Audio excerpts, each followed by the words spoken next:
What up, what up? It's your boy Frank the Tank, aka Mr. Trying to Get That Money in the Bank. It is currently sometime after midnight. As you can tell, I'm sweating. Welcome to the Apophis Car Channel. Today we're going to be working on a 2014 Nissan Altima. It's the 4-cylinder version, the variant. You're going to see this car a couple of times. This is my mom's car.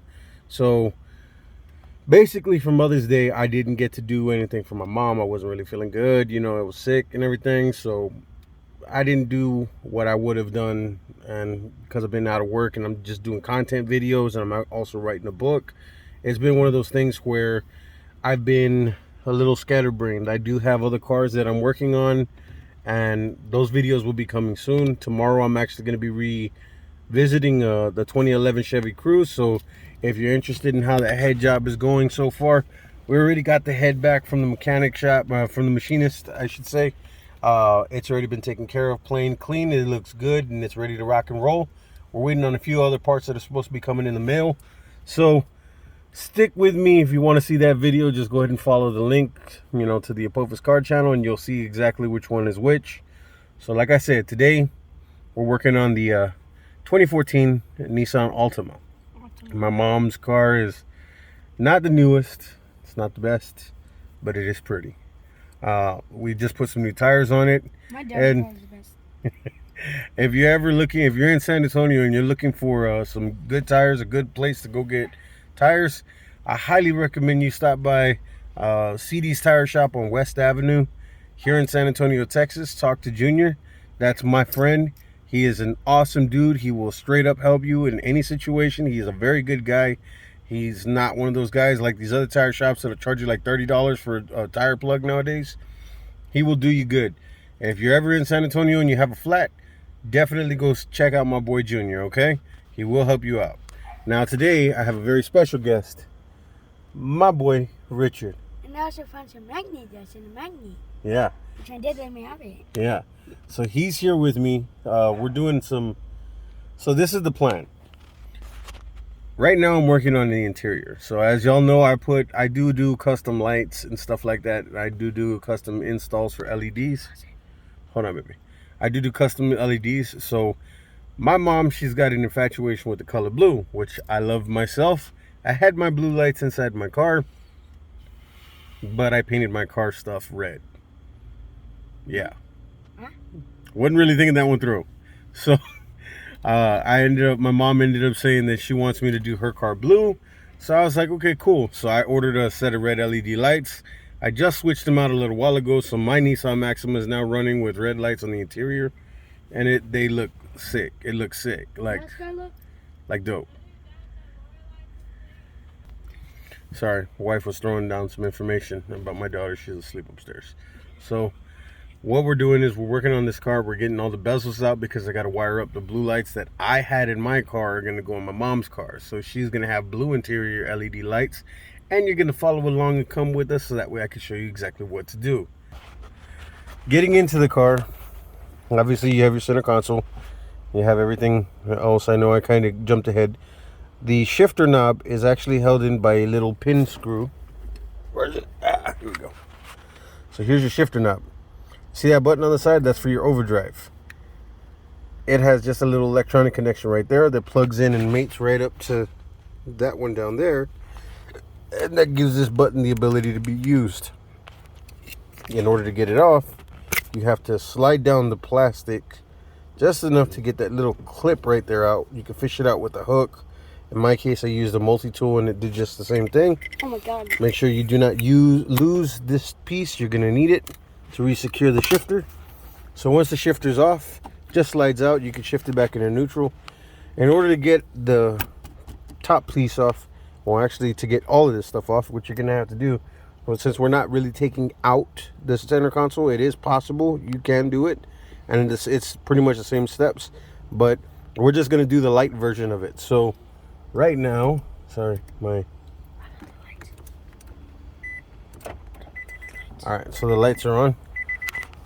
So you have to remove these bezel pieces right here. They're two little sticks. You start from one side, you pop it out, and then you work your way down, and then you just pry it off. You do it on this side. Sorry, the light's in the way.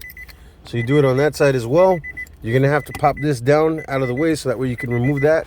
And then once that's done, you can remove the back piece right here. And that, believe it or not, is the sensor for the intelligent key. So if you're having issues, that might be the culprit. But yeah, you pop this one out. Same thing, is just held in by clips. Pop it out, work it out. I unscrewed that just so that way I can get it out, the whole piece out of the way. It's over there on the floor. So there's 2 screws that hold it in place. One of them is, hold on baby, one of them's right there, and then there's one on the other side as well. So once that's done and out of the way, this is pretty loose. Like, you can already lift that up. There are some screws that hold it on the sides in case you are gonna try and take it all the way out. There's like clips and stuff that hold it in place. Not screws, it's clips. But like I said, we're not doing that. We're doing the light version just so that way I can install these lights. I already do have some of the lights pre-installed where they're gonna sit. And that is gonna be flush underneath there so you can't see it when you're looking down. The wire is gonna be tucked up and in the back. Yeah, so there's the wires right there, and he's holding the lights that are gonna go to the back seat. It's Roku. Roku. Roku? Yeah. Roku lights. My son is weird. So after pulling these off, there's a screw that goes here and there's a screw that goes here that holds this piece right here, which is the AC control module in place. So you can just pop that out, pop that sucker off, pop that sucker off, and you can technically just push it off to the side. Since we are doing the DS Lite version, I guess you would call it, you can pry up on the plastic right here, get it worked up out of the way, and it does go good. I think those are the screws that I was telling you that actually do hold this thing in place. So let me see. Okay, so let me check to see, because I think this does come off. Yeah, see, this does come off. It's just a little bit of effort. Be very careful when you're prying up on these pieces, because there is no guarantee that you will not break them.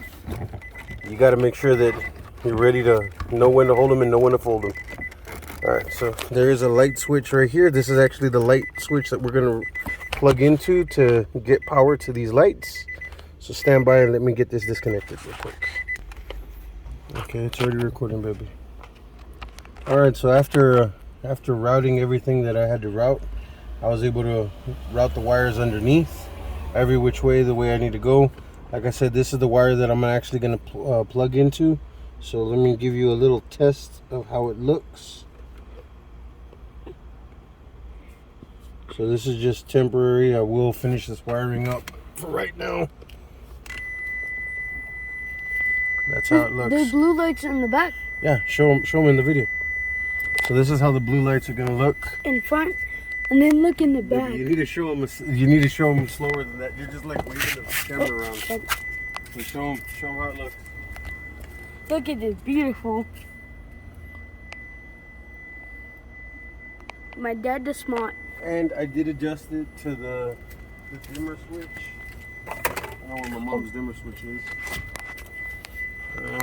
I ching that. Okay. Oh. Alright, let me see. Alright, so this is actually adjusted to the dimmer switch of the actual car. So it will actually. Oh, sorry, hold on. So they turn back on and everything. They only turn on when the lights are on. When the lights are off, like in daytime conditions, they're off. You can turn the parking lights on and they will come on, but that's how I wire them. And the dimmer function that works for the center console actually is the same dimmer function that controls these. So if you dim down the interior lights from the dial over here, it'll actually dim these guys out as well. So I'm gonna wire this up and then I'll show you how it looks after I'm done. Okay. Hold on, baby, we're recording again. Alright, so I got the center console almost all the way back together. I put the cover back on, put the shifter knob back on. The AC bezel control is already bolted and screwed back in. I'm having a little trouble putting this side in for some reason, but I'm going to work on that right now. But as of right now, as soon as you turn on the lights, the interior LED lights do come on. So that's the front seat, and there's the back seat. So I honestly think my mom's gonna like it, especially with what I'm gonna do to the headlights. I am gonna add a daytime running light and a halo eye, which is gonna be in the next video. But yeah, so I'm gonna just button this up and this part of the job is done. So thank you for following. Make sure you like, comment, subscribe, share, tell your friends and family. This is a DIY family channel. I do stuff on all different makes and models. So yeah, thank you for following.